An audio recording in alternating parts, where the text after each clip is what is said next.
And now, weighing in out of the blue corner, Josh the Punk Thompson. 100%. And on the other mic, he weighs in from the red corner, Big John McCarthy.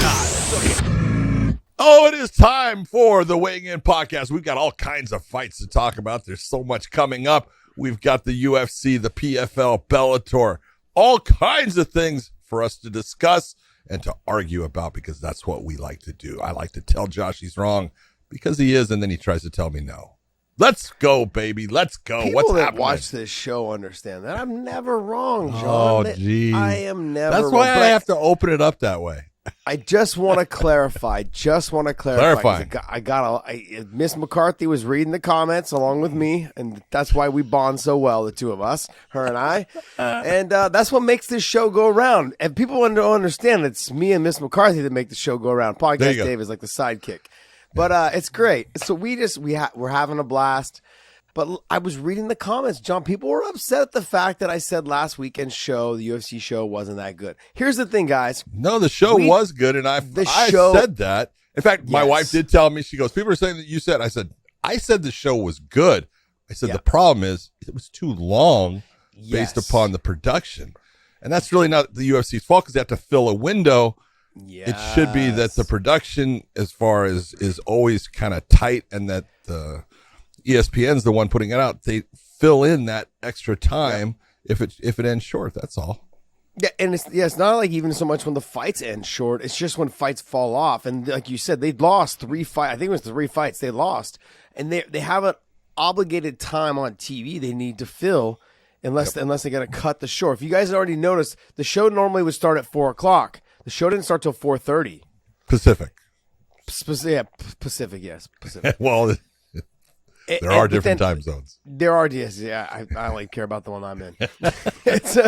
But it's so then they had to fill a lot of that time frame with a lot of desk and that made it long. And a lot of other stuff. Yeah, and then when the fights finished early, there's even more desk time you have to finish. You have to fill in with. Josh, you will figure out that we honestly, and it's funny because I have friends at the UFC and they call me all the time, and these are high up people within the thing, and they always say, "Hey, man, thanks for saying what you said about, our show, and thanks to this and that."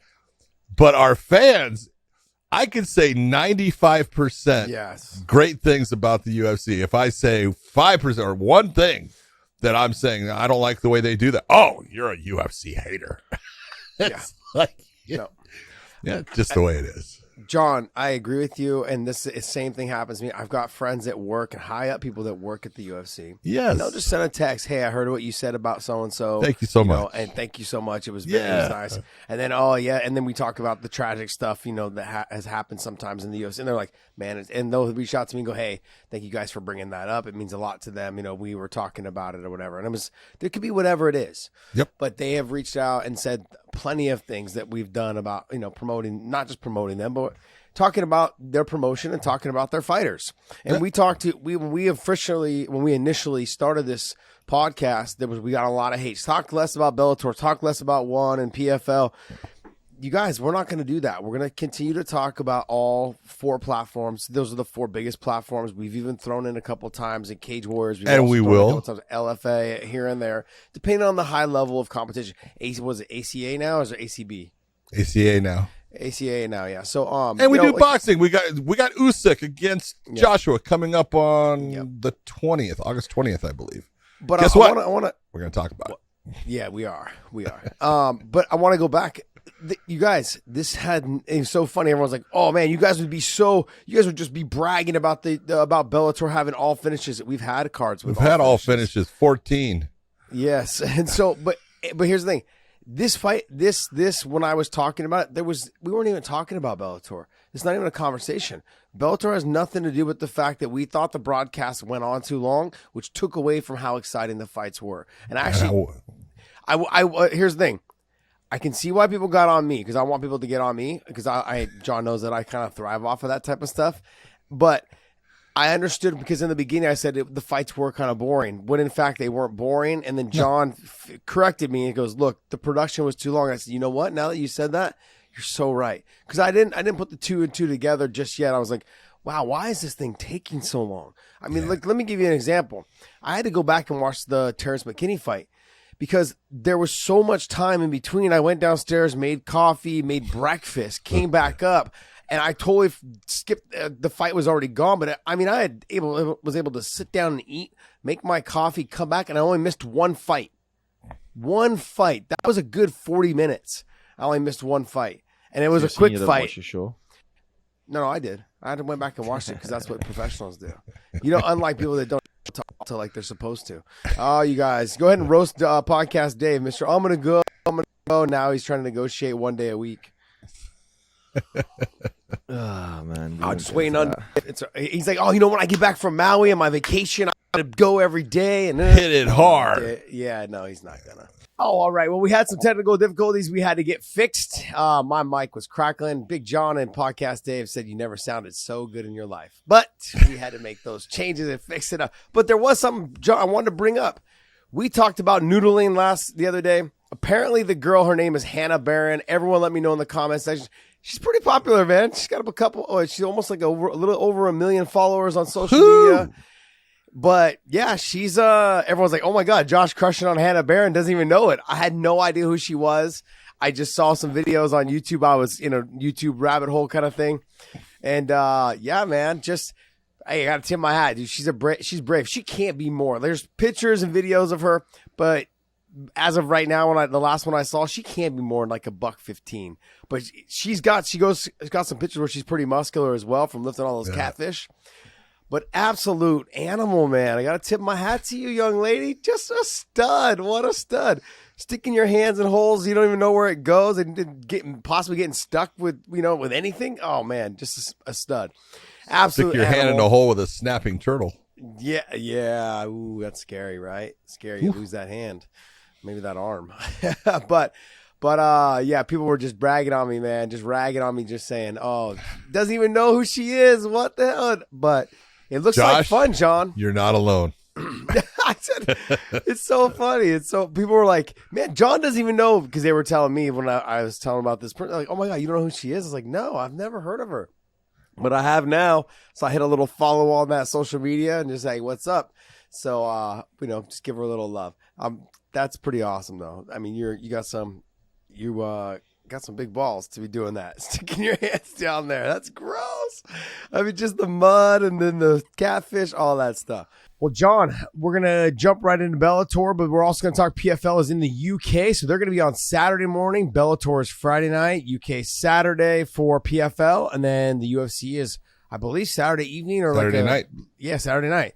So we got a lot to talk about. Let's jump right into these fights and we'll hit this off. I don't think we're going to hit all the cards. I'm sure all the fights for all these cards. We'll hit all the cards, not all the fights. Yes, there you go. Let's talk about the main event. First, from the Bellator, you got Yoichi Yamauchi versus Naaman Gracie. Naaman, obviously fantastic on the ground. Just look at the last name. Phenomenal on the ground. He has gotten a lot better on the stand-up, but I think he got a little too confident in his stand-up when he fought Logan Storley.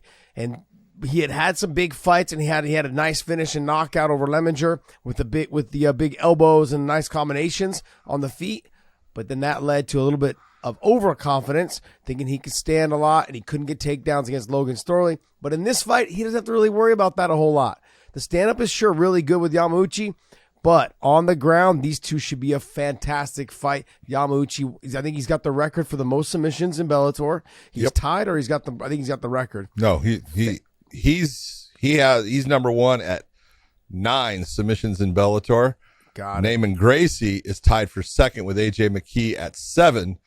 But if you take a look at Goichi's got 21 submission victories in his career. Jesus, man. That's pretty impressive. What he's really good at when he fought my teammate out of Piccolotti is that he was good at getting to the back from the standing position or in any type of scramble. He takes that back so well when he gets there. It's pretty much over. I've seen him on the back of several people. He had a hard time with Dan Moret. When he got to Dan Moret's back, he wasn't able to get the finish there. But he had struggled a couple times to get that fight to the ground as well. He's got, John, we say this all the time about him. His stand-up, right, is one of those things that it doesn't look good. Very Machida-like. Yeah, he makes people shoot. People end up shooting based off of the way he stands. You're like, oh, he's not going to get me down. But then they're the ones that end up shooting, and then he ends up taking their back from that position. So This should make for a really interesting fight in terms of who's the better grappler. Will both be willing to go to the ground? Will Naaman try to keep this on the feet? Will Gyochi Yamauchi try to keep this on the feet? Will he be shooting for the takedowns? Should be a fun fight. First off, Yamauchi's not going to shoot for the takedown. It's not who he is. Yeah, he doesn't. But he will accept someone trying to take him down. He'll accept even Gracie going for the takedown and even being in the top position, which is not the smartest thing if you're asking me, when you have someone that's as good as Naaman is on the ground. You're just not going to find that submission. You know, it's got to be early because he's got to be dry. As soon as he starts to get wet, you got to figure this is 5 rounds. It's going to make it a whole lot more difficult. But stylistically, I think, this is going to come down to a stand-up fight. You've got a guy in Yamauchi who is, like I said, very Machida-like, fights from a karate stance, basically, but he's effective and he uses his length very well.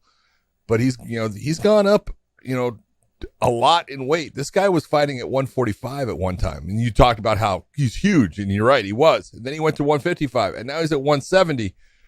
But the speed, he's got speed. He's fast, and he's giving people problems with that speed. Gracie, more of a Muay Thai style of stand-up, very square. We're going to see who gets the shots, but Gracie's got to be very careful of the length of Yamauchi in the stand-up, because he can start, like what happened with Storley. You start taking too many shots, you start to slow down, and you just can't be the same fighter. So, but it's very interesting, unbelievable submission abilities by both, but I think they're going to cancel each other out in that realm. I would agree with you probably. They're going to end up having to stand with each other. It's like when you have two good wrestlers, right? They know a fight on the wrestling. They end up like with Usman and Colby. They end up having a stand-up fight. But it's a good fight. It's kind of what I think you're going to see here. Yeah. Next fight on here, Dave. Co-main. Valentin Moldavsky against tall Steve Mowry. Like Moldavsky's coming off of, he lost his interim belt. Well, he was going to lose it no matter what, because he was fighting for the undisputed against Bader, and Bader out-wrestled him. And if there's one thing, if you're looking at Mowry, I think on the feet, Moldavsky, even though he's shorter, doesn't have the length, he's got the advantage. He's just cleaner on his feet. He's fast. On the ground, Steve Mowry is good. That's where Steve Mowry gets all of his wins. Most of his, he's 10-0, 7 by submission. The guy is good when the fight hits the ground. He's got good submission skills. He positions his body well. He's got good base. He understands exactly how to just slowly manipulate his opponent into giving him what he's looking for. I'd have to say Moldavsky is the favorite here, even though you're looking at the size difference, though there's not much of a weight difference. There is, as far as the length and the height, 6'8" for Steve Mowry. Moldavsky's probably 6'1", but Moldavsky is fast. He moves well. It's a great matchup. Yeah, I think what Moldavsky's got to be careful of is getting his head in close on the chin, because Mowry likes to grab that head and try to plumb tie you or tie clinch you, knee you up the middle. He's got some fantastic knees. He uses that reach and that range to clinch the head and control you, try to get to the takedown. When you pop out, he'll try to get takedowns and get on top. He is nasty on top. That body size for a heavyweight, being 6'8", is he 6'7", 6'8"? He's 6'8". He's huge, man. He's really long. He reminds me of, what was the wrestler that we had that was from the WWE? Jake Hager. Yeah, Jake, same type of body style, good wrestler as well. Not as good a stand-up as Mowry, but I think it does make for a good conversation in terms of, to me, Moldavsky should be the favorite. He was a former interim champion. He's a dog. He can take a shot. He will deliver a shot. I do believe, though, John, the speed will be a factor. Moldavsky will be the faster fighter. Yes. It's a matter of he can land, get in, and get out. He can't afford to hang his head in that middle range to be kneed up the middle. And so I think Moldavsky should be the favorite. Can Moldavsky get this fight to the ground and be on top? Will Steve Mowry be on the bottom? Yeah. How is he on the bottom? He's good maybe on top. He's got good pressure, as most heavyweights do. But can he survive the bottom of Moldavsky? That's the other thing. Yeah. We'll be able to get up. people have hurt Mowry on the feet and dropped him and had him in trouble, and he's always found a way out of it. He's been fantastic at that, so you got to give him credit there. He's a survivor. He's a gamer, but he's going against a guy who has fought a much higher level, I believe, of competition so far within their career, and that's going to be a big difference. This was one of those fights where there's a lot of questions that need to be answered. Yeah. Will he be able to get past, the second round into the third with someone at the level of Moldavsky, the speed of Moldavsky, the experience of Moldavsky, all of those things? This is a huge step up in competition for Mowry. And John, this is one of those sink or swims. That's what kind of, here we go. I'm gonna be very upfront about the whole Bellator situation. You've got the top guys, 4 and 5, right? And Mowry hasn't been able to fight a lot of, because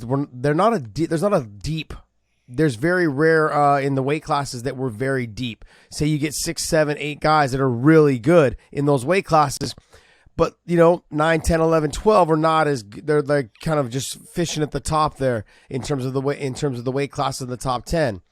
Mowry is someone who dominant, but not against the level of competition that Moldavsky's fought. And now this is a huge step up in competition for him.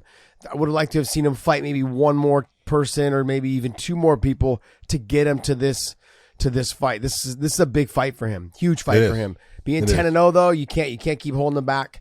But this is a big fight for him. So got to put him out there sometime. Yep, exactly. Next, Ilima-Lei Macfarlane taking on Bruna Ellen.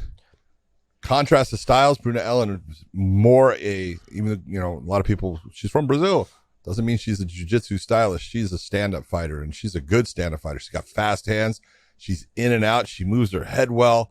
She's going to give Ilima-Lei a lot of problems in that stand-up area because she is fast. Ilima-Lei, better wrestling, definitely better ground.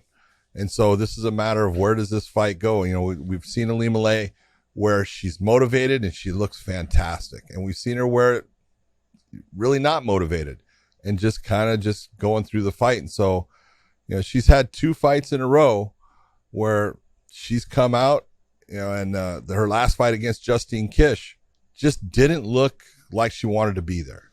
Just looked like it was one of those days where it's like, just not feeling it. So hopefully she's going to feel it in this one because she's got to get a win against Bruna. Yeah, she's the former champ. She's coming off 2 losses since she lost her title to Juliana Velasquez and now losing to Justine Kish in Hawaii. Now jumping right on the Bruna Ellen fight, trying to stay as active and busy as she can to try to build up some momentum, maybe in this third fight, so she doesn't take a third loss.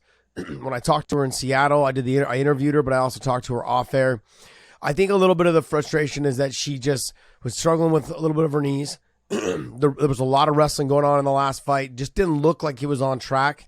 Yeah. She said she's picked up where she left off. That's why she wanted to jump right back into a fight, get right back into the wrestling and the grappling. You can't take that amount of time off and come back expecting to be the fighter you were when you left. And I think she realized that. I think, though, that this is a bad matchup for her. Doesn't matter if she had the time off or whatever it is. And I'm going to pick her to win because if this fight does hit the ground, I think she's got a great chance of finishing Bruna Ellen. Yeah. But Bruna Ellen is a way better version of Justine Kish. Maybe not as much power, but she's a lot faster, which Ilima-Lei has problems with. And she's got the different varieties of striking, not just the boxing and walking forward with little tiny kicks here and there like Justine Kish. Bruna Ellen's fast on the side kick, fast on the inside leg kick, throws the combination and moves out really well. The way that I see this fight panning out is because Bruna Ellen is also a smaller 125-pounder. She's not a big 125-pound fighter. Yeah. She's a smaller 125-pounder. So if Ilima-Lei can press her to the fence, slow her movement down, make her tired, hang on her, get to the top position and make her really work to get up, I think she's got a good chance of winning this fight. But Bruna Ellen is the speed and the mobility as well as the way her combinations come out is going to give Ilima-Lei Macfarlane some problems. I agree. But should be a fun fight. I'm rooting for Ilima-Lei Macfarlane to get her back on track because you hate to see one of your OGs kind of go through this transition of the young and up and comers coming around and getting filling in. But Ilima-Lei is not old. She's not. She's not old. No, she's not. No, but you talk to her, you almost seem like she's 40. 50 years old. She's like, I'm getting older, and I'm like, calm down, negative Nancy, calm down. All right, next fight. This next fight, I'm super excited against Gohan Sarakam from Turkey. Gohan trains out of Gegard Mousasi's camp with Burt Kopp's. This is a contrast in speed and the way guys fight. Syed Soma starts slow and he builds, but he frustrates people and he's very difficult to hit, and he just continues on a path after he gets you a little bit tired, and then he just starts to build that momentum. He's good. He's tough. He does not get tired. For a heavyweight, he never gets tired. Yeah. And he is a good fighter, but he's got to start faster. He's always letting the first round go by. Sarakam is a fast fighter, fast starter, he's a good finisher. He's got a lot of power. This is, again, another contrast. Sarakam can he use that explosiveness to get rid of Syed Soma, which most people cannot do. So if he tries one of those rushes and he burns himself out, he's going to play right into what Soma does. Soma's going to get the win. He can get to that point where he gets in tight, where he's strong, he's fast, he's explosive, he hurts Soma, and he can finish the fight. I think it's a great heavyweight matchup. It's gonna tell a lot about both guys. This should be a really fun fight. You got Soma, who is, like you said, someone who just kind of walks forward, has vicious, nasty leg kicks. He throws combinations. He is a little bit wild on the stand-up, but he is very, I don't want to say precise, but when he is in that combination, when he's throwing his combinations, he's dedicated to throwing them. Sometimes people just one pot, 1-2 shots. He's very good at throwing the leg kick, throwing the hands, and then getting out and away and circling. He can fight off of his back foot. Sarakam is someone, though, who very much impressed me in his last fight. He was kind of having some lulls in his fights where he just didn't look good, or like the conditioning was a factor. But in his last fight, when he fought Baby Fedor, the guy from I can't remember his name. Kirill Sadilnikov. Dilnikov? Kirill Sadilnikov. Kirill Sadilnikov. But John, I was sitting there cage side watching that because we did that show in it was in Ireland, and the desk is pushed up close to the cage, and you could just hear the power from both those guys landing, and it was clean, hard shots landed by both fighters, and it was just a freaking amazing fight. Seeing two heavyweights just get after it, and you look at Sadilnikov, and I'm thinking to myself, there's no way this guy's got cardio. There's no way. The guy was pushing Sarakam around, just trying to get him on his back foot, trying to make him uncomfortable. And Sarakam was just taking the shots, moving, using his footwork, landing the long, hard. The jab was money that night. Yep. His combinations were on point. I was like, holy shit. And I was excited to see him fight again. So I'm hoping, because this is what happens with these kind of fighters. With all fighters, is that they start to get comfortable, or they start to get used to reading their own paper clippings, and you hope that he has the same performance that he had last time. I couldn't stop hyping him up after his last fight because it was such a great fight by both fighters. But Syed Soma is that guy that can maybe kind of sometimes lure you in to one of those sleeper fights and then finishes you, or just makes you look bad because he just lulls you to sleep, and then boom. You know who else was like that? Who I fought was Hermes Franca. He was someone that like kind of started slow. He kind of just wasn't like a very action-packed fighter in the first, but he was sneaky inside the cage. Little tricks like looking down at your feet and then throwing a head kick as you look down. Those little type of things that you don't see if you're a fan at home, but doing in the cage. And watching Sarakam and Sadilnikov kind of fight like that, I can see Syed Soma trying to do things like that inside the cage. Those little mind games. So that I was excited when I saw this fight on the card. I was excited for this fight. Yeah.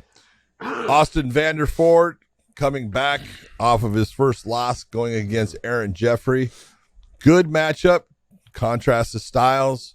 One guy having good stand-up. One guy being, just a beast wrestler who likes ground and pound. We're going to see exactly where Austin Vanderford's head's at. We're going to see, how much did that loss have an effect on him. Mm-hmm. All right, John, without going through the rest of the card, look, Josh Hill is someone to take a look at on this card. Take a look at him, watch him fight. He's a technician. He's a dog. He's someone that will come in, press the pace. Great cardio, great condition. Deanna Bennett versus Justine Kish. Deanna Bennett should win this fight with the speed. And if she's able to get this fight to the ground, which I think with the wrestling, I think she's got a good chance of getting that submission and that finish. She's a dog, man. She's good and she's aggressive, and she's a fun fighter to watch. So I got a lot of love for her. Sullivan Coley, another top-level fantastic. prospect. He's fantastic. He's someone to keep an eye on in terms of the Bellator divisions. But the guy that we should be giving him is making his debut. John, I'm going to let you go ahead. I know you did all the research on him. I know him from the wrestling backgrounds. But Pat Downey, he's making his Bellator debut. He's making his debut as an MMA fighter. But, Pat, if people know who Pat Downey is, first off, he was a phenomenal wrestler. Had some issues, but his issues were what? Mental. Got in fights. He got in fights. He Mental kept fighting. issues. So it's like, well, welcome to MMA, Patrick Downey. I think it's going to be the guy that he's fighting, Jeff Souter. This is his MMA debut. He's fought in bare knuckle boxing.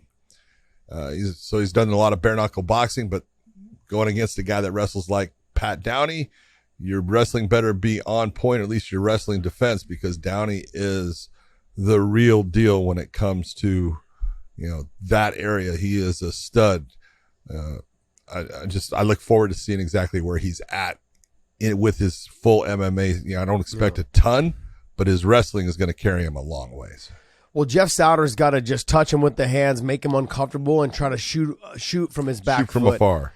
Shoot from afar, or put pressure to where he's taking desperation shots to try to get the takedown. Yeah. I don't think he's gonna have a problem though, John. No, just being honest, he's either. bulldoze. He's gonna bulldoze right through with his blast double, and once this fight hits the ground, it's gonna be just nasty ground and pound. And I don't think that Souter's gonna be able to get back to his feet. He's just gonna take some big punches. I agree.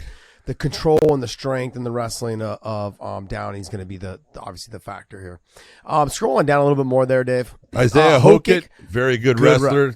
Phenomenal. Coming off of, his first fight was a loss. Then he got himself back to a win, fought smart. Bailey Schoenfelder, very good fighter, very popular up in the South Dakota area. He's coming back. That should be a very good fight. All right, well, that's going to wrap up. Hold on. The other one, Mitchell McKee, was a Minnesota Gopher wrestling team, Division 1 All-American. That kid is tough. He's been training with Logan Storley, obviously. Logan coming from the Minnesota Gophers. Yeah. So it'll be interesting to see him fight. I watched his fights. Very, dominant in what he's done so far. We'll see if he keeps that going. All right, well, hey, that's going to wrap up our Bellator talk. We're going to jump right into the PFL and keep this show moving. Move it, because we've been screwing up. We got Rory McDonald in the main event taking on Magomed Umalatov. Ooh, just a tough fight. John, you and I. Good. Yeah, it's one of those things when Rory is someone who I really like. I like as a person. I like him as, the way he handles himself as a father. I like everything about him. He's just a good guy. And he's had some unbelievable battles in the cage, be it in the UFC, be it in Bellator. And he's shown how tough he is, the grit and everything. But all that damage has, taken an effect on how effective he can be as a fighter. And I'm just saying, Magomed this guy's good. And his wrestling is really good. And his stand-up is really good. He's undefeated for a reason, and this is a difficult fight for Rory to win. Yeah, John, 12-0, never experienced a loss. He's got Magomed in his name. It's just, and Rory in the past has had problems with guys that can wrestle and kind of control him and hold him down from the top position, can do work, also avoid submission attempts. Rory's a phenomenal jiu-jitsu practitioner in terms of his sweeps, getting back to the top position. He's phenomenal from the bottom. I'm just not sure if he can make the attacks, whereas Magomed can nullify his attacks from the bottom by using heavy hip pressure. A lot of how the Russians or the Dagestani fighters do. They control the hips, keep you in front of them, and land vicious ground and pound. And they're good enough from all the years of Sambo, of defending sweeps and leg locks, and also all the strength that the majority of them possess. They take a lot of pride in their conditioning in terms of lifting every day, running every day, no matter what they're doing, even if it's not hard, just doing a little bit. Give me 30 minutes or 20 minutes of pull-ups and then a lap around the track. I would see when Khabib and Islam and Islam Mamedov and Makhachev and Khabib and Umar and Usman, all these guys, they would get done training and then they'd go home and eat and they'd come back, and then before they'd come back and hit mitts, they'd go to the track and they'd do their sprints or but they would do their hard sprints, but then they would kind of joke and laugh around as everyone's just kind of taking reps, doing their sit-ups. They're in the middle of a conversation, doing sit-ups, doing push-ups, just building their strength. And they're not even, they look at it as like their social time, like how you and I sit around coffee and be lazy. They're doing that. They're doing it that way. Lazy? Yeah, you know what we're talking about. So this is going to be a tough fight for Rory McDonald. Yeah. But I can't say that he can't get it done. He has taken a lot of shots. He has taken a lot of damage. His nose is jacked up. He'll tell you himself. I think he's got one of those plastic bridges. His lower left leg is just destroyed. Yeah. He's got problems. Yeah, but he's got some issues. He definitely has. He's got that thing in him that keeps him going and makes him just tough as nails. So he definitely has. I'm not saying that he's going to get run over, but this is a tough fight. This is one of those ones you can't say, oh, he's the favorite. I honestly don't think he is. Mm-hmm. I think that Umalatov is the favorite in this fight. Okay. Next fight. Ante Dalia versus Heenan Feher. This heavyweight matchup. Dalia's actually looked very well. I think he's number one when it comes to the PFL thing. I could be wrong about that. Their damn number system drives me crazy. But this is a fight where you look and you go, he should be the favorite in this. We'll see how he does against Heenan, who's very, very big, tall, long. You want to talk about a heavyweight, tall, long, and lanky? Yeah. This guy has got it, man. He is a big dude. So, is he like Steve Mowry tall, 6'8", or is he more like 6'4", 6'6"? No, I want to say he's 6'6". I think he's 6'6". Got Dave, can you look that up real quick? 6'5". 6'5". Oh no, that's Ante. Wrong one. No, that's wrong one. 6'8". There you go. 6'8". Thank you very much. 6'8". Yeah. Ooh, and he is, dude. He's big, and if you recall, this is the guy that when Fabricio Verdum came into the PFL. This was the guy that had I guess they called it a no contest. Did they call it a no contest? Did he tap and then didn't tap, or what happened? Something in there. Yeah. They called it a no contest. Yeah, Fabricio Verdum. Yep. It was a tap and then a no tap, right? Is what he did. Yeah, something like that. Jeez, man. Jeez. Good stuff. And then you've got what? Gastov versus Scheffel. That's another heavyweight matchup. Scheffel's the one that I got to give him credit, man. He looked great against Capoloza.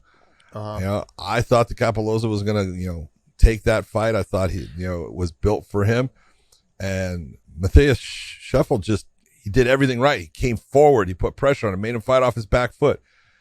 The one round that he kind of took off and he would go backward. He lost that round, but came back and he deserved the win. He's got a tough fight against Goltsov, but if he fights the way he did against Capoloza, got a great chance of winning this fight. And then the guy that I was impressed with last time was Sai. Yeah, and he fought a good fight, speed. Great kicks, great combinations, putting it all together. He's become quite a fighter. I mean, when he first came into the PFL, it was pretty much the easiest way to beat him was to just push on him, make him fight on his back foot, get the takedowns, dominate the position. He's now becoming a full, well-rounded MMA fighter, and he looked impressive in his last fight. What other fights on here, buddy? I would say if you're going to be looking towards things, Lee Chadwick is on this card. I know, I saw that. And it's like, the butcher in Lee Chadwick he's a guy, man. He's a gamer. He will come and he will give you everything he has. I don't know what kind of shape he's in, but that matchup against Masela, hey, Lee Chadwick could come in and get a win because he used to kill himself getting to 185. This is at light heavyweight where he definitely should be. He's a big, strong guy. He hits hard. He's super durable. He will take big shots. So I look forward to that and see how he does. He's got a lot of fights, John. What does he got? 30 fights, 30 wins, and then another. He's got 30 wins and like 20, 15 losses or something. Yeah, he's closing on 50 fights. That's a lot of fights. 27, 16, and I think 1. Yeah, 27, 16, and 1. He is big. He is strong. He is slowed down a little bit in terms of when he put all that size back on to stay at 205. Yep. So he's slowed down. But I have noticed an increase in his cardio since he's went up in weight class versus trying to kill himself to get to 85. So he's been able to push. He always looks like he's tired, though. It reminds me of Trevor Prangley a little bit, where he always looks tired, but then as you push him, he like fights real hard. It's like, he always he's looks dead. tired. He's done. Yeah. But he keeps going. And he's dead. So, he's done. He keeps going. And it's like that's we had a little thing that we used to talk about with Trevor in the gym.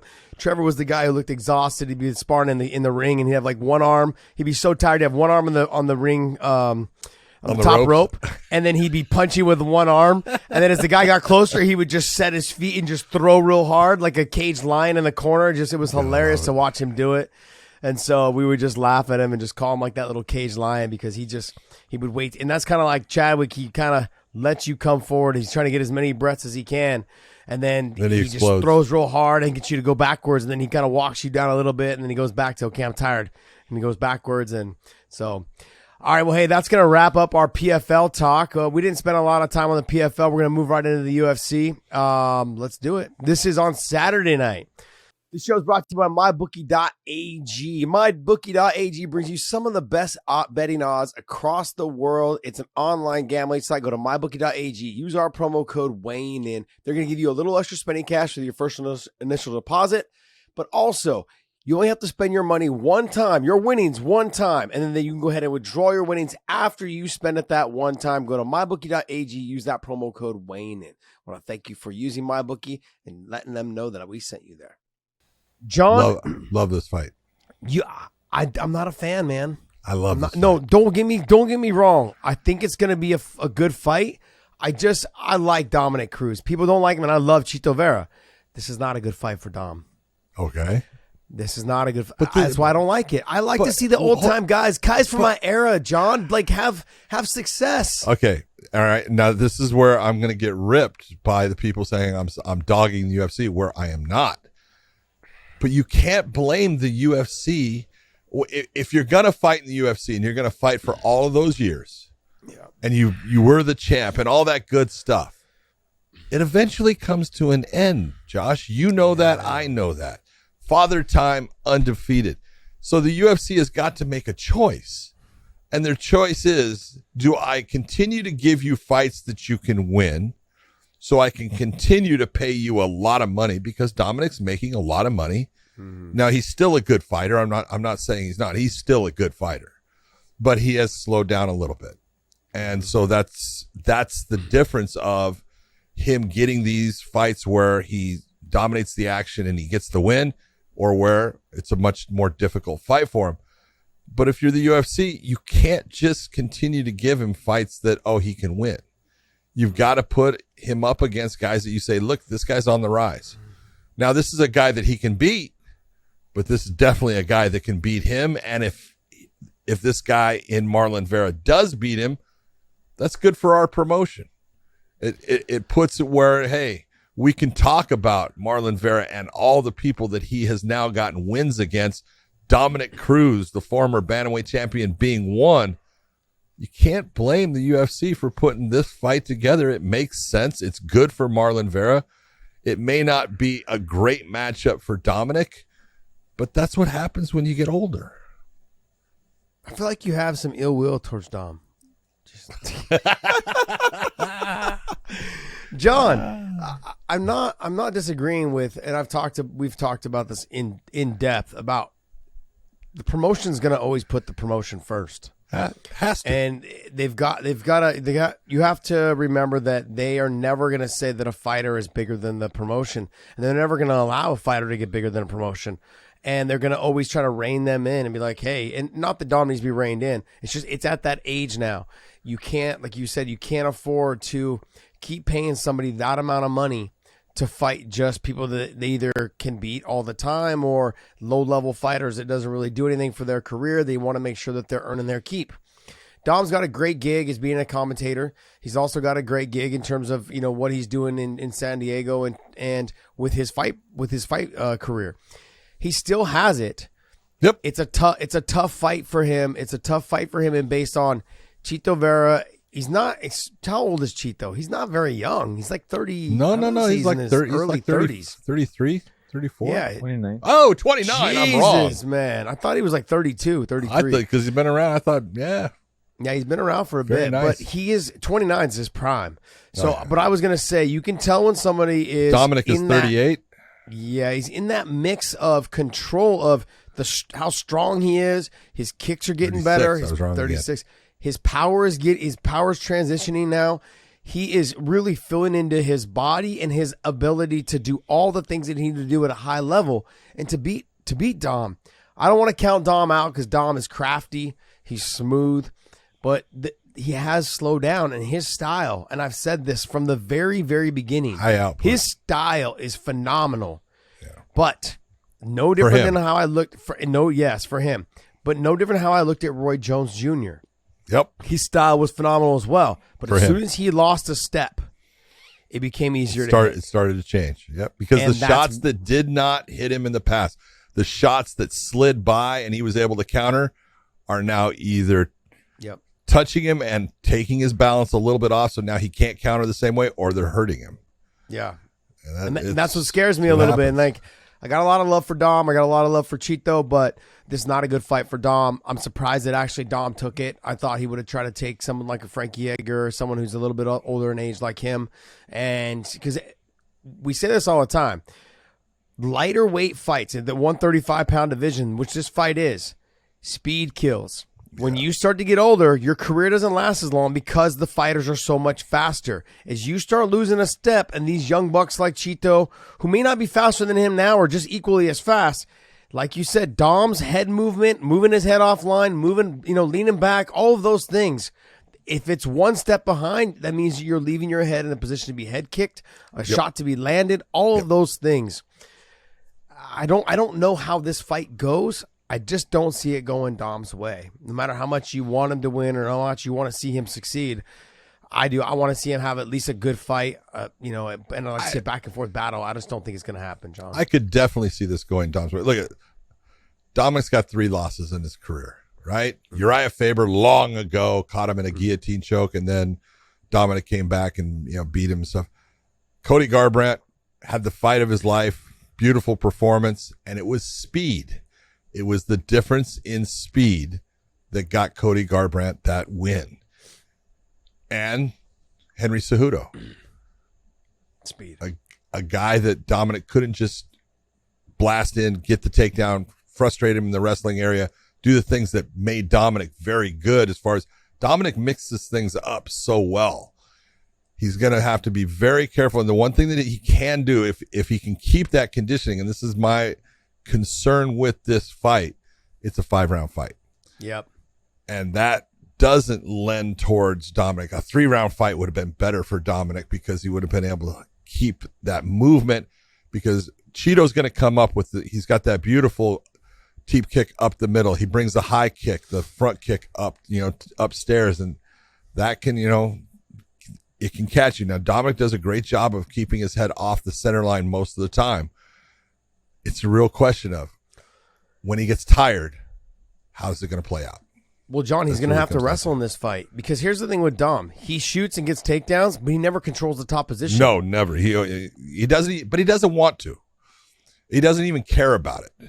He's going to need to care in this fight. In a 5-round fight, I'm not saying in this fight, but I'm saying in the past. Yeah. He's always just like, I'm going to show you, I'll take you down when I want, and I'll make you think about it, because it's going to make my stand-up more effective, and I agree with him. I think he's smart in the way he does it. Vera does not give a shit about being on the ground with him. Vera's good on the ground. I understand really that, good but on the ground. Dom's going to need to Dom's going to need to slow him down, and he's going to have to control that top position. And if he's not used to doing it, or he's being forced to do it, or he's used to getting the takedown and allowing you to get back to your feet without any resistance, he's like, oh, whatever, I'll take you down again. It's a threat of it being there, so it opens up his striking. That's right. He thinks he's gonna shoot, and he comes over the top of the overhand right or the overhand left, or throws the head kick, whatever it is. He mixes up his strikes really well, and he's gonna have to do that but he's going to have to control to slow this pace down to minimize how much damage he takes against Chito. Chito will kick both legs out. Inside kick, outside kick. He will do all of those things, and then he will land the combinations. And if they get into those clinches and Chito's able to tie plumb him or get him in that clinch, he's going to throw those knees into the gut, up the middle, all of those things. And if he gets taken down, he's just going to lay on his back and go, come to Poppy. Come on. Like, he's fine. Like you said, he's very comfortable being on his back. He's better off his back than Dominic. Oh, absolutely. Way better. So it just, that's not, Dominic doesn't really find himself that often on his back. And that's not where he plays his game. So, but they both. He doesn't find himself on top though very often either, John. He's on top for a split second. But he does. And you can see he doesn't care to keep the fight in that position. The only time I've ever seen Dominic work at trying to stay in the top position is when he got hurt. Yeah. And I've seen him. You can see he's working to stay there because, hey, I'm trying to clear my head out. Okay. And then he gets right back up because he wants to be on his feet. That's where he's comfortable. But I look at it. Dominic can win this fight, but you've got to say that Marlon Vera is the favorite in this fight. Got it. Next fight. Nate Landwehr. Damn, didn't David Onama just fight? Pull that up real quick. I thought he just fought. Must have had a good fight. July, you're right. Yep. July 9th. Yeah, July 9th. Boom. Nice. John got that steel trap memory. Damn. Bro, we go through so many fights. Oh, it's crazy. Funny.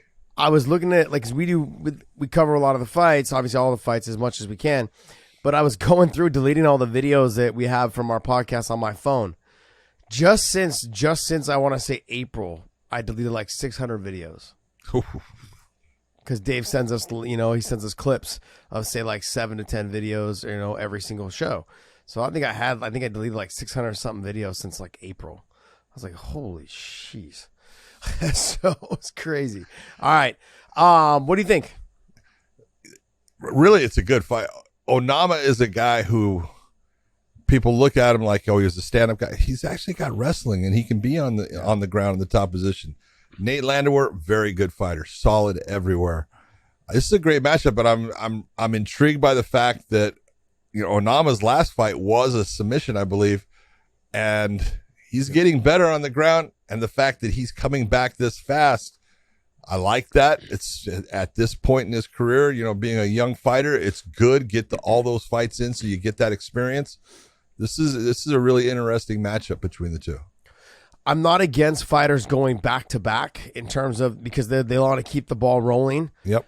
But if he gets the win or if he gets the loss or whatever it is, but if he has a tough fight, I want him to take some time off, because you have to go back and. No matter how your fight went before where you got the win, you said by submission. Now if he gets a win here, whether by knockout or decision or whatever, now take some time. Let your body recover, get rejuvenated, make yourself want to get back in there. Just like, man, you're itching to go. You see too many times where fighters are on a roll and then they're just doing too many back-to-back camps, and then it's not as fun anymore. You're not giving as much effort. You think you are, but you're not learning. If you're in fight camp, John, you're not learning as much as you could. That time off in between fights is about learning, taking the time to get better, about technique, tightening up all the things that you did wrong in those first 2 fights. Even though you got wins, it's about learning and getting better from those 2 fights. Take your time, watch the fights, look at what you did, make those little tweaks here and there.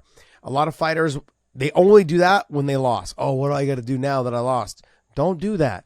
Get into the program of, okay, get your 2 wins, make your money, got through the rest of the year, try and maybe get one again, maybe at the end of the year in December or early January, but get better in between there and learning how to stuff takedowns. Set your goals to, hey, I'm going to wrestle this whole time, or, this next month or whatever, it's going to be nothing but wrestling so I get better. Then I'm going to do nothing but jiu-jitsu. So, but I like to see active fighters because then you can see that they're progressing and they feel comfortable in what they're building on in the gym. Yeah. Let's go next. Let's see what else is next. Yasmin Jarougi versus Lucindo. How the hell did you pronounce that name, John? Dude, I'll tell you what, the both of them together is just horrible. But it's look at Jarougi I think that's how you say it. I'm probably butchering the hell out of it. Of course. But undefeated at this point at 8-0. Lucindo, good fighter. We've seen her before. I'm surprised that this fight is on the main card. I'm just surprised by it. But it's not the ones that you would normally see. You normally see a couple other ones kind of up, but it's like, you've got Angela Hill fighting Godinez down below. Yeah. Don't you kind of think that they deserve, I don't know. I look at it and it was surprising. You're taking a look, though, at two young prospects. I think is what they're trying to do. They're trying to push, trying to give them a little bit more TV time. Angela Hill has been on the big stage. She's been at the top. She's had some doesn't ups have the and downs. record that they have. Yeah. She doesn't have the record. Yeah, like those type of things. So I think they're really trying to push for the younger talent to get up there. But Angela Hill is one of those girls that she will continue to come back. Compete with everyone. She will. She has lost fights that she shouldn't have lost, and she's won some fights where she just looked absolutely fantastic. And I love her. She's got a great personality, and just a dog. She'll get in there and just battle it out. Love everything about her. But let's go back up. We got Devin Clark versus I don't know how you say his last name. Murzakanov. That was pretty good. Murzakanov, yeah. Okay. Azamat Murzakanov. Okay. John, what do you think? Devin Clark's a hell of a wrestler. Now, Murzakanov is a hell of a wrestler. They're both good in the wrestling. Murzakanov also has decent stand-up as far as a little bit stiff, a little bit Eastern European style of, very, tight. Devin Clark in his last fight looked really good, opened up a little bit. We've always known him as the wrestler. He opened up in the stand-up quite a bit. I think he's coming into his own. It's a good matchup, but I got to say that I would tell you that Murzakanov is the guy that would be the favorite in this fight. One of one of Podcast Dave's all-time favorites is fighting Cynthia Cavillo. She's fighting Nina Nunes. Dave just loves her. Dave used to do a lot of stuff up at Team Alpha Male back in the day. That's how he became friends with Josh Emmett and Cynthia Cavillo and a lot of the fighters there. And so it's funny because this is a good fight. She's got to go back to her roots. Got to go back to her roots. But she's got a, I don't know, John, it seems like she's either not motivated or she's having a disconnect with her training. I don't know what it is. She looks good and then she looks horrible. She looks good. Josh, when you look at Cynthia as a fighter coming up, what was she? She was all stand-up, wasn't she? No, she was a submission fighter, man. She would take people to the ground and she would submit them. Dave, am I not right? John's right. Thank you very much. I don't go back that far. I was still fighting when she came in. Yeah, that was her style, though. She would, work. She would kind of be the brawler in the stand-up, work to the clinch, get to the takedown, and submit her opponents. And she was good at it. And then she became a stand-up fighter. Everything became more stand-up. And if she decides to ride with that, that train against Nina Nunes, she might not get another win. But if she brings herself back to who she was and use her stand-up to get into the clinch, to work towards the takedown, to look for the submission, she's got a great chance against Nina Nunes, and she can get that win. But she's got to go back to her old ways. I think I'm a little, if I was going to lean one way, I'd probably lean more towards Nina, not based off of Cynthia Cavillo at all, but the fact that confidence. Amanda looked so good in her last fight, was in phenomenal shape, and they obviously trained together. So there was a lot of push, I think, and motivation from the two of them. I think they're both going to come in phenomenal shape. They made some tweaks probably to their cardio because they're both probably doing the same thing. I would expect for her to look fantastic. So it's going to be a tough fight for Cynthia. John, is there any other fights on this card you want to talk about? There are a couple that I think that are good. They put the Ariana Lipsky versus Priscilla Cachoeira fight back on. We'll see how that goes. A week off, but they put it up in weight. From what I heard, there was an incident where one of them, as far as got ill, more dehydrated. So they decided, okay, we're going to put you in the next week, and you're going to be up a weight class because that was at flyweight. Yeah. So they don't have to lose as much weight coming in. I thought that was really smart by the UFC. in saying let's not put them and make them lose weight again as much, put them more towards their natural weight at bantamweight.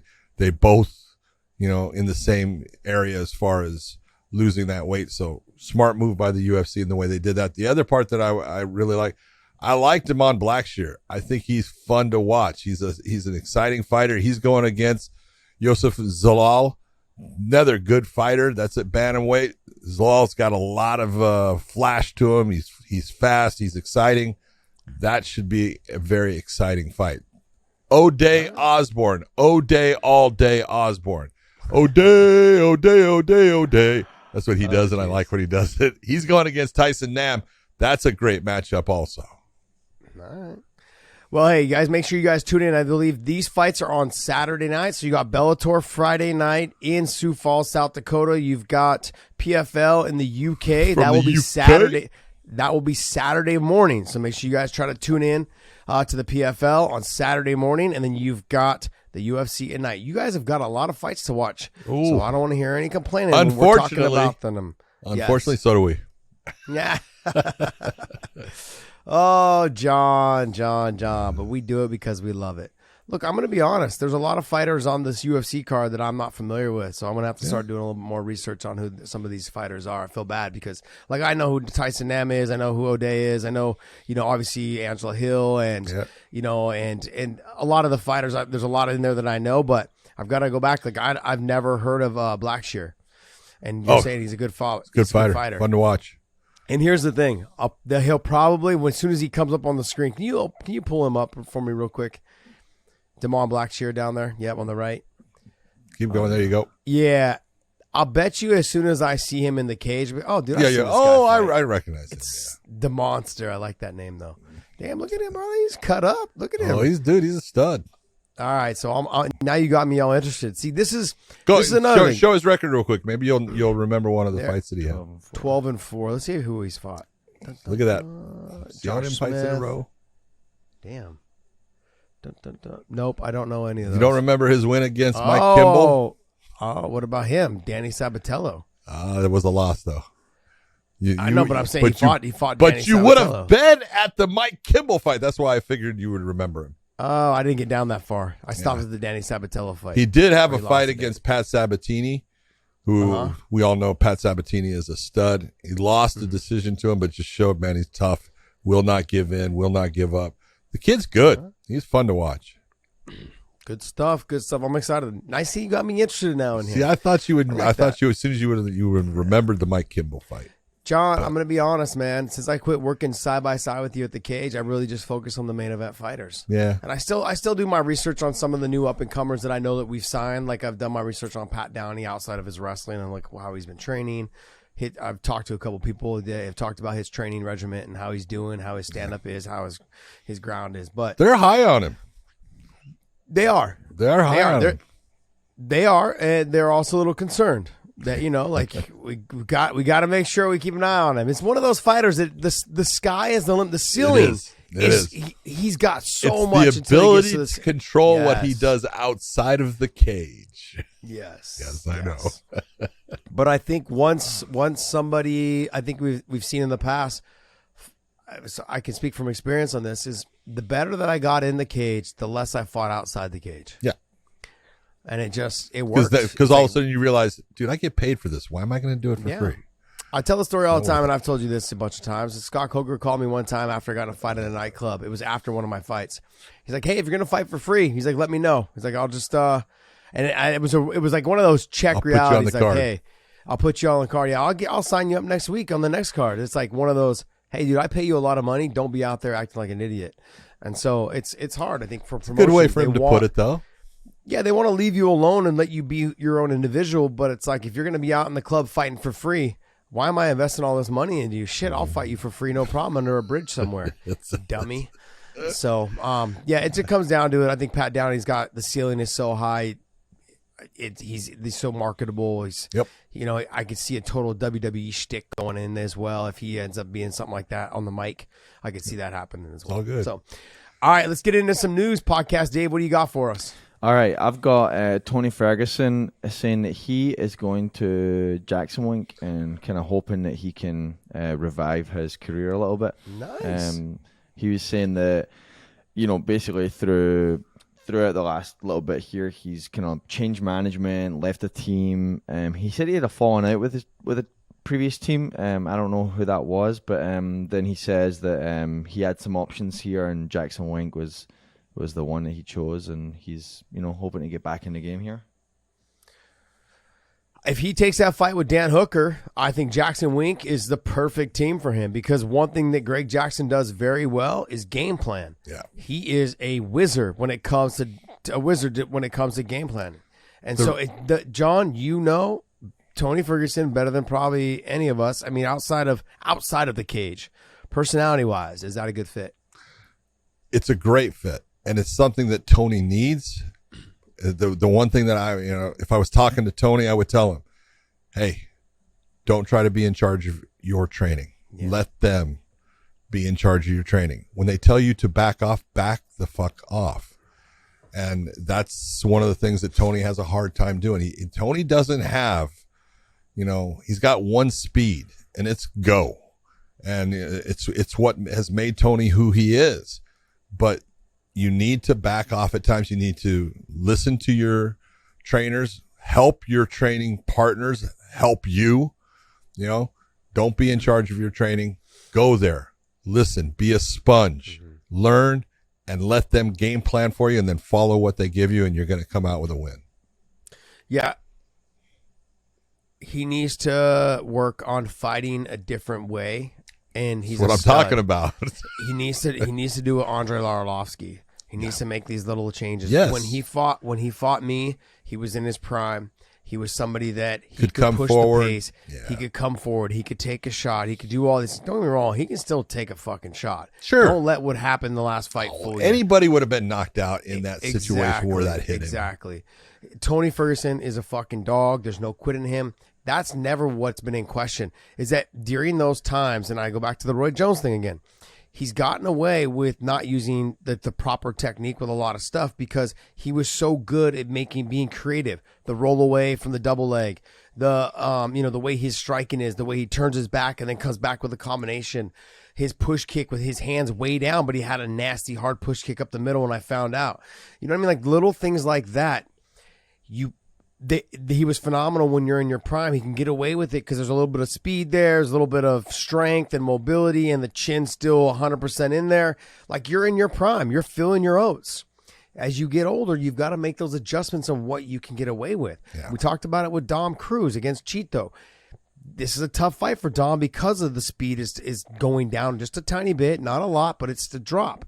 Holly Holm, same thing. The speed starts to go and you start getting hit with shots that you didn't used to get hit with. Tony's in that same position. When I fought, Tony is the same age, believe the same age that when I fought him. We're going through different transitions. Like 37, 38. Yeah, 37. I think I was just turned 38, or I might have been 37 towards the end. July, I think we fought in July.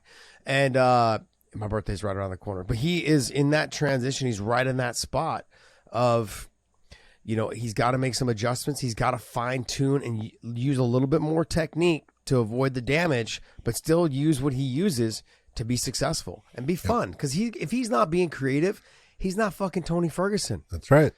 And he's got to be that way. But I agree with you, John. He's got to listen to the coaches. Yeah. Look at what their coaches have done to Aaron Pico. Yep. If you need any fucking... But that's because Aaron Pico was smart enough to just be a sponge. Yeah. Don't go in there like... Obviously, I don't know. Teach me. Yeah. Aaron Pico, when he was in L.A., he would go from gym to gym to gym, bouncing around like GSP did. Yep.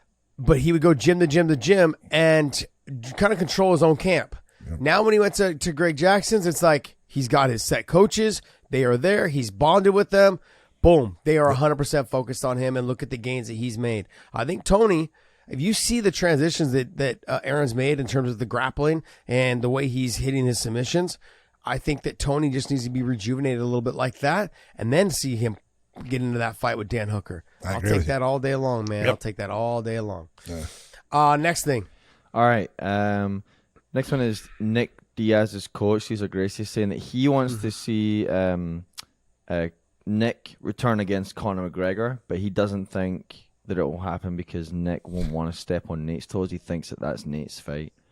So what do you think about A, a potential fight there, and B, should he feel that way as far as stepping on Nate's toes?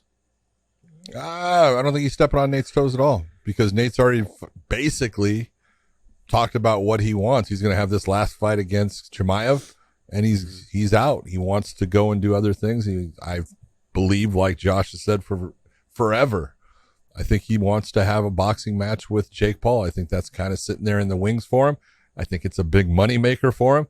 And if Nick could come back and get a fight against Conor and make good money, then go for it, Nick. If that's what you want to do, just, commit yourself to training. And I would watch Nick against Conor anytime. No, I would as well. I just don't see that fight ever happening. I don't to fruition. That fight's not going to happen. Nate's not going to be in the UFC after this fight coming up. I think he feels slighted also too by what they've been doing to him. I think he's gone. And the Jake Paul fight, I get concerned because Nick's got to be careful. I don't think Jake Paul's gonna be around much longer. Just my personal. I think when it became, I'm a real boxer. It's not a novelty anymore. Yes, that's the difference. When you were fighting KSI and you were fighting whoever. He didn't fight KSI. His brother fought KSI. Oh, his brother did. Okay, when you're exactly. See, I don't even know which one's which. when you're fighting, when you're not fighting when you're fighting the YouTube guys, it was fun, great and stuff. It's a novelty. Yeah, when you start trying to say you're gonna fight real boxers, it starts becoming like I'm not paying $70 to watch you in a main event. I'll pay if you're on the card. And you want to put yourself on the Canelo card, that just adds more to it. You know what I mean? Like, okay, that for sure you're going to get my money. And that to me is that I would go along with that. I'm not going along with the fact that you're the main event against, apparently he's supposed to be maybe possibly fighting KSI now because I saw them going back and forth in the beef. But in terms of Nick Diaz, Nick is not stepping on Nate's toes. I would like to see Nick get 100% healthy. Apparently, he had 2 bulging discs in his neck for the Robbie Lawler fight. I don't know if he had surgery, but if he did, John, I don't know if he'd be making a return anytime soon. If he did have neck surgery, but it's an issue, a problem. But I want the best for Nick, man. I'm a huge fan. Nick Diaz is a fucking not just a legend in the sport, but just a great good guy. He's a super nice. Both of them are. Both Nick and Nate are good people. So, next. All right. So this one has been getting a little bit of attention. Even Nate Diaz has come out and made a comment on it. And Josh, you'd sent this over to me. Sorry, my feed's refreshing right now. But supposedly, so Mike Tyson puts out a tweet and he writes, Hulu tried to desperately pay my brother Dana White millions without offering me $1 to promote their Slave Master Takeover story about my life. He turned it down because he honors his friendship and treating people with dignity. I'll never forget what he did for me. Just like I'll never forget what Hulu stole from me. Yep, there you go. Okay. First off, Dana's got enough money. He doesn't need Hulu's money. Okay. But this is what I don't give a shit. You don't unauthorized. That's the words. Unauthorized autobiography. Unauthorized biography. Whatever they were going to put. They're going and trying to make money off of Mike Tyson's name without giving Mike Tyson any money. Bullshit. You're trying to make something off of the guy without giving him anything. You're being douchey. And I love the fact that Dana did exactly what he should do as a friend, as someone is out there saying, no, I'm not taking your money. Get the fuck away from me. Way to go. That's the way everyone should do it. Yeah, we've ran into this with the NC2As. We've ran into this with, if you remember that meme with the big black guy with the big dick? They get everyone sharing around forever during COVID. I mean, that guy passed away, but he's got a kid with his ex-fiance. But like, these are things that people should, even if it's a fraction, 1%, they should be making money off of everything that's ever been done with their image. Yeah. I don't care. You can't copy. What story do you have without him? Yeah, exactly. He needs to. I don't care if it's 1%, 5%. He should be getting paid no matter what. If you're using, and when he passes, if you're gonna write a story about Mike Tyson, you should be paying him 1%. If there's profit coming in, now if you want to give the documentary away for free, and Netflix isn't paying you, or who's not paying you, or whoever is not paying you, then whatever. Obviously you have no say, but you're getting backdoor dealings or something. But if you're gonna be on Hulu, they're paying you for it. Mike Tyson deserves a percentage of that. Yep. I don't know how much. I'm not going to sit here and I'm not going to sit up here and say how much. He deserves a percentage of that. No different than how college football players should have got. They've fucked up college football by doing what they're doing with these NIL deals. But they need to start fucking. They should have just given them a percentage of their jersey sales and like that. Yes. They didn't want to do that, and now they fucked up college football. So it's the same thing with this guy with the big old dick, right? They should all the stuff. We need to stop talking about the guy with the big old. No, he's awesome, man. He's awesome. It's absolutely amazing, this guy. He's amazing. I'm surprised his ex-fiance didn't even realize that people were made a meme about him. And so she found out through some mutual friends that had basically said, hey, they're using his likeness. And then anyways, but I think if someone is using your image, John, you should be entitled. And if you're not here anymore, your family or your son or your kids or your wife or somebody should be entitled to that as well, unless you have no existing family members. Yeah. But you should be entitled to a small percentage for the rest of however long. And it shouldn't trickle down past that. It should just be that, for your kids or your wife. All right. All right. I look at Mike Tyson coming out and Dana doing the right thing, but like you said, Dana doesn't need the money. Is what it is. Yeah. All right. Next. So that is it for the Weighing In podcast. We will be back Sunday with a new show talking about all the fights that took place. Go to our website and pick out some swag. We've got incredible shirts. Josh just the last time was wearing the hindsight is 50-50 because only Josh understands what that means. I love our And Still shirt, and we've got the new 5-round main event for our short channel. Pick out some swag, send us a picture, show us what you're wearing, and we will retweet that, put that back out on our social media for you. Josh, how you feeling? I am all done. You get to sign off. Well, guys, I want to thank you guys so much. Oh, no! Like John would say, oh, no! Do something kind to somebody, and we will. No, Josh, I guess Josh is not signing off because he's not signing off, so I'm going to do it for everyone out there. Thanks for tuning in. This has been the best we've ever heard, Josh Thompson. We will see you.